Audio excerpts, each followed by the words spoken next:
Et j'ai envoyé par les cars qui quittent Cotonou pour Burkina, j'ai envoyé 4 boîtes de Apivirine. Et arrivé au Burkina Faso, ils les ont réceptionnés. Et en même temps, le jeudi 12 mars, ils ont mis le malade sous Apivirine avec 3 gélules fois 4 par jour. Le lendemain, ce malade à la veille qui ne pouvait pas prendre son propre verre sur la table, qui n'avait plus d'énergie, qui était très fatigué, a pu se lever de son lit et puis il a aussi pu faire son petit déjeuner. Il a aussi fait du vélo dans sa maison. Et donc, lorsqu'ils m'ont donné ce témoignage, j'ai dit, ben, est-ce qu'il est vraiment positif au coronavirus? Et bien, quelques minutes après, le soir, ils m'ont envoyé la confirmation que ce malade est bien sûr positif au Covid-19. Alors, j'ai immédiatement écrit à notre ministre de l'Enseignement supérieur, Madame Eleonore Yahi, pour lui dire que c'est ainsi qu'on me demande au Burkina Faso que je vais me rendre et je lui rendrai compte. Et donc, j'ai pris le premier avion le samedi qui a suivi, c'est-à-dire le samedi 14, j'ai pris le premier avion de Cotonou, Air Burkina. Arrivé ici vers 14h, 15h, nous avons été directement à l'hôpital et on a on a complété le médicament à ce malade. Alors le malade nous a dit, parce qu'on n'accède pas au malade, pas personne interposée, que sa femme est aussi malade et son fils aîné, en tout cas 11 personnes dans sa maison étaient aussi malades de Covid-19. Et qu'est-ce qui s'est passé? Nous avons déposé les produits à leur portail et ces malades seront envoyés un enfant chercher les produits et ils se sont mis sous Apivirine. Eh bien, le lendemain, nous avons eu beaucoup de témoignages. La toux a disparu, les fatigues ont cessé et tous sont positifs. Dans sa maison, nous avons remis au total Apivirine à 11 personnes dans la maison du premier malade. Et donc, tous ceux-là sont bien portants aujourd'hui et vont très bien, juste après 5 jours de traitement. Et il y en a qui sont devenus même négatifs au Covid-19. C'est ainsi que ça s'est passé. Et puisque j'ai été formé au Burkina Faso, j'ai adressé immédiatement une lettre au président de l'université de Ouagadougou, qui est l'université Kizerbo. Et le vice-président m'a reçu immédiatement dans son bureau avec mes anciens formateurs. Et nous avons mis l'équipe sur place et nous avons demandé une audience auprès du ministre de l'Enseignement supérieur de Burkina Faso et de la Recherche. Nous l'avons eu rapidement. Le même jour, le ministre nous a appelés. Et puis, on a été le rencontrer le mardi là. Et il nous a écouté de long en large. Le même jour, le ministre a mis sur pied un comité pour l'étude clinique, pour confirmer ce que j'étais en train de lui dire. C'est ainsi que le lendemain, le mercredi qui a suivi, on a fait une réunion entre universitaires et on a mis en place, on a d'abord reçu, on nous a reçus à l'IRS, c'est-à-dire à l'Institut de recherche en sciences de santé au Burkina Faso, dont le directeur s'appelle Sylvain Ouidrago. Il a invité tout le monde, tous les corps, médecins, infectiologues, pneumologues, tout le monde était là, et tous ceux qui passent dans le combat contre Covid-19. Donc nous étions tous réunis à l'IRSS et nous avons alors mis sur pied un comité technique et que nous avons fait voyager à 100 km de Ouagadougou pour se concentrer pendant 4 jours. Et ils ont écrit le protocole d'essai clinique de Apivirine sur le Covid-19. Alors, après avoir fait les 4 jours, ils sont revenus. Mais pendant ce temps, moi, j'ai donné déjà de médicaments à beaucoup de malades qui passent par des autorités pour venir prendre. Et puis, ça marchait très bien. Donc, vu cela, le ministre disait qu'il faut que ça avance vite. C'est ainsi que plus d'une vingtaine de personnes ont pris Apivirine, des personnalités de toutes les catégories, hein, tout le monde, hein, parce que Apivirine est facile à prendre et puis c'est une boîte de 40 gélules et les gens prennent 3 gélules fois 4 par jour et puis les résultats, au lendemain on voit les résultats, ce n'est pas marchandé. Et donc c'est comme ça que ça a été, hein. Et à votre question, est-ce une nouvelle invention? Non, c'est toujours Apivirine qui a été inventé il y a 20 ans, qui est obligé de 6 brevets. Nous avons fait le brevet européen, le brevet OAPI, le brevet canadien, le brevet Aripo, les 27 pays d'Europe, nous avons des brevets partout là. Et donc, c'est ce produit que nous avions utilisé contre le sida, ce même produit que nous avons tenté contre le Covid-19 qui a marché. Et donc, nous avons réactivé, réactualisé ce produit. Et présentement, nous avons renforcé même sa concentration moléculaire pour frapper terriblement le Covid-19 qui fait peur au monde entier. Et donc, voyant tout ça là, le ministre a décidé de faire une sortie publique hier. C'est de là que vous avez reçu ce communiqué qui a donné tout ce que vous avez entendu. Voilà. Et donc, à votre question, est-ce une nouvelle molécule? Je vous l'ai déjà dit, c'est notre ancien, mais reconcentré. À la question 4, comment est-on arrivé à tester l'efficacité de ce produit sur les malades?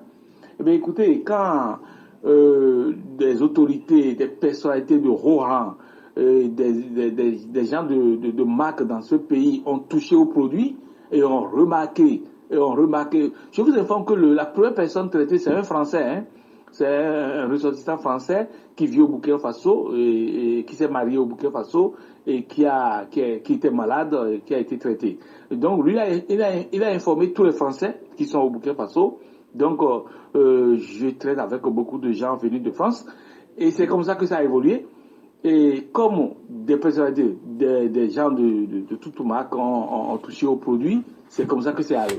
Et donc, maintenant, dans un cadre scientifique, un comité est mis en place pour que l'on évalue scientifiquement la force de frappe de ce produit qui a déjà fait des merveilles ici au Burkina Faso. Bien, donc merci. Vous avez entendu, il y a comment on appelle, un médicament qui existe depuis 20 ans. C'est ce que a dit tout à l'heure le docteur Valentin Ago. Et ce médicament qui est efficace, il parle même de frapper. Donc, je pense que, et qui a fait ses preuves, il a dit, c'est sûr des Français, mais pourquoi est-ce que ce médicament-là ne fait pas l'objet d'une attention particulière et que on cherche autre chose, par exemple, que des vaccins? Vous voyez, donc, il a, avant de faire comment on appelle, une petite analyse sur ce qu'il a dit, je vais montrer, puisqu'il a parlé du ministre burkinabé de l'enseignement supérieur, le professeur Akassou, qui va confirmer ce qu'il vient de dire. Donc, vous avez donc cette vidéo que vous pouvez trouver sur YouTube. Celle-là. La voilà. Donc, on va la mettre. Attendez, il faut que je mette la souris.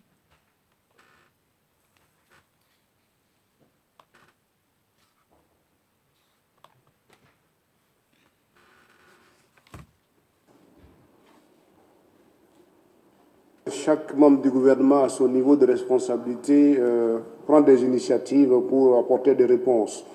C'est dans ce cadre-là que le ministère de l'Enseignement supérieur, de la Recherche scientifique et de l'Innovation a mis en place donc une commission ad hoc. Il s'agit du Haut Conseil national de la recherche scientifique et de l'innovation. Donc, dans ce contexte de Covid-19, nous avons convoqué une session extraordinaire du Haut Conseil national de la recherche scientifique et de l'innovation et nous avons procédé à la mise en place d'une commission ad hoc qui va s'occuper de la santé et du bien-être. Cette commission spécialisée a travaillé, a essayé donc de faire le point par rapport à la chloroquine et un certain nombre de produits qui sont utilisés, mais aussi cette commission, nous avons demandé qu'elle soit en rapport avec l'Académie nationale, également avec l'Institut de santé publique, mais également travailler avec le chorus, donc avec le professeur Martial Ouedraogo. Et donc dans la foulée, nous avons avancé en voyant ce qu'on peut faire assez rapidement. Et donc les chercheurs de l'IRSS, qui est notre institut de recherche en sciences de la santé, ont proposé de mettre en place 2 essais cliniques. Les essais cliniques, ce sont des essais où on va administrer des produits à des malades et faire un suivi pour voir donc l'évolution de leur état de santé, pour voir si les produits qui sont administrés permettent donc de retrouver la santé rapidement, mais en même temps de contrôler les effets et les conséquences de ces produits-là. Donc les 2 essais, le premier essai c'est celui qui porte donc sur la chloroquine, qui va donc être coordonné par le professeur Tinto Alidou qui est là, qui est donc le responsable de l'IRSS à Nanoro. Mais les essais vont se faire donc à Tengadogo et aussi à Bobo en collaboration avec le centre Muraz au niveau donc de l'hôpital Souro-Sanon.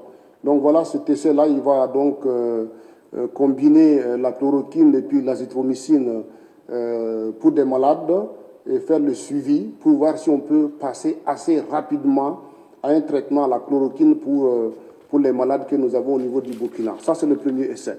Le deuxième essai va être donc coordonné par le professeur Ouedraogo Sylvain, qui est le directeur de l'IRSS, qui n'est pas là ce matin, mais il est représenté par le docteur Tarnagda, qui est dans son équipe. À ce niveau-là, il s'agit donc de faire des essais cliniques sur 64 malades, 2 groupes de 32.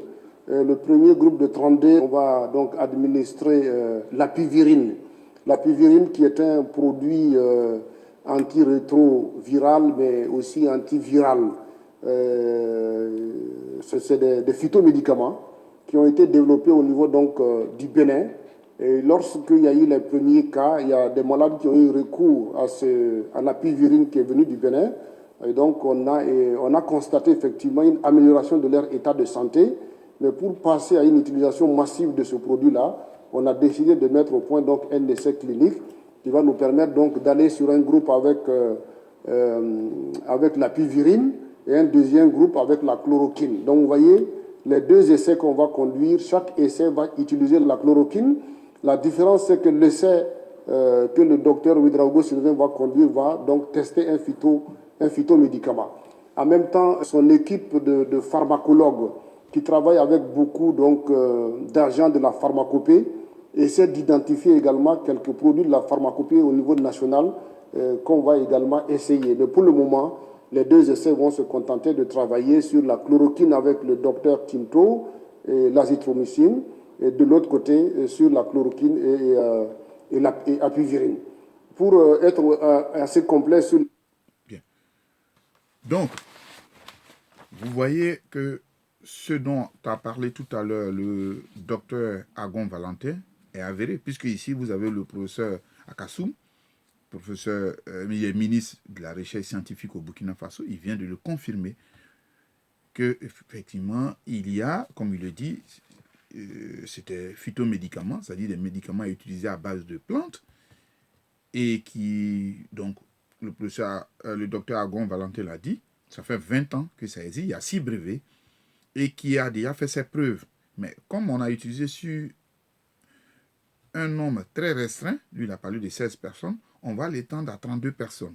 Et en même temps aussi, on va faire un deuxième essai clinique en prenant compte de la chloroquine et de l'azithromycine, dont parle le professeur Raoul Didier le français. Vous voyez? Donc, il n'y a pas lieu de chercher à faire paniquer la population, surtout que nous avons des dirigeants, comme je l'ai dit, qui n'ont pas une vision et qui ne peuvent même pas avoir des mesures d'accompagnement.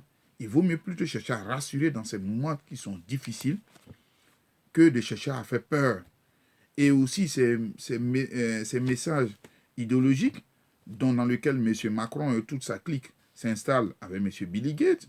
Je ne leur fais pas de procès d'intention. Je dis pour l'heure, l'urgence, ce n'est pas un vaccin. L'urgence, nous avons 2 médicaments qui apparemment, sur un certain nombre de personnes, marchent.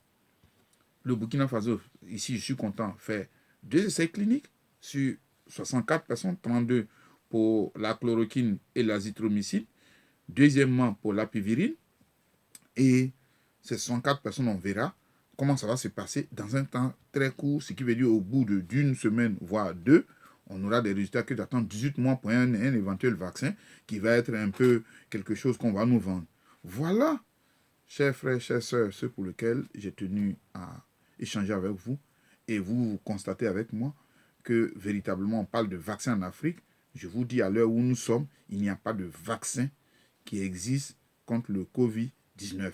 Donc en Afrique, où vous êtes, si quelqu'un vient, parce que on a des échos, non, je mets au conditionnel, qu'il aurait eu, je ne sais pas si c'est vrai, s'il y a eu, dénoncer ces personnes, mais si d'aventure il n'y a pas eu que des personnes se présentent à vous et disent qu'elles veulent vous vacciner, faire des essais cliniques de vaccins, ce sont des assassins, dénoncez-les aux autorités compétentes. Pour l'heure, je pense que nous avons 2 essais cliniques qui se présentent déjà au Burkina Faso. Nous pensons d'ici une semaine, voire 2, avoir des résultats pour voir si on ne peut pas utiliser ces médicaments-là, appliquer ces médicaments sur un grand nombre de personnes. À côté de ça, comme nous l'avons proposé dans nos, dans nos propositions, nous avons dit, c'est d'associer la pharmacopée africaine à la médecine dite moderne, de telle sorte que de manière coopérative, on puisse arriver à des résultats. Ne cherchons pas midi à 14h, il y a déjà des choses qui sont faites. Monsieur Macron, monsieur Billy Gates, le secrétaire général de l'ONU, nous disons pardon. Si vous voulez aider l'Afrique, c'est voilà des projets qui sont là. Regardez le cas du Burkina Faso. Aider, puisqu'il y a déjà le brevet de l'apévirine, aider à ce que nous, on puisse avoir de la chloroquine en grande quantité et l'azithromycine et l'apévirine. Voilà l'aide dont nous avons besoin. Tout le reste, comme dirait quelqu'un, c'est du flafla. Voilà sur ce sur lequel je m'arrête. Je vous souhaite une bonne journée et que nous devons tenir l'Afrique contre nous. Allez, le combat continue. Merci à vous. Bonne journée et on est à très bientôt.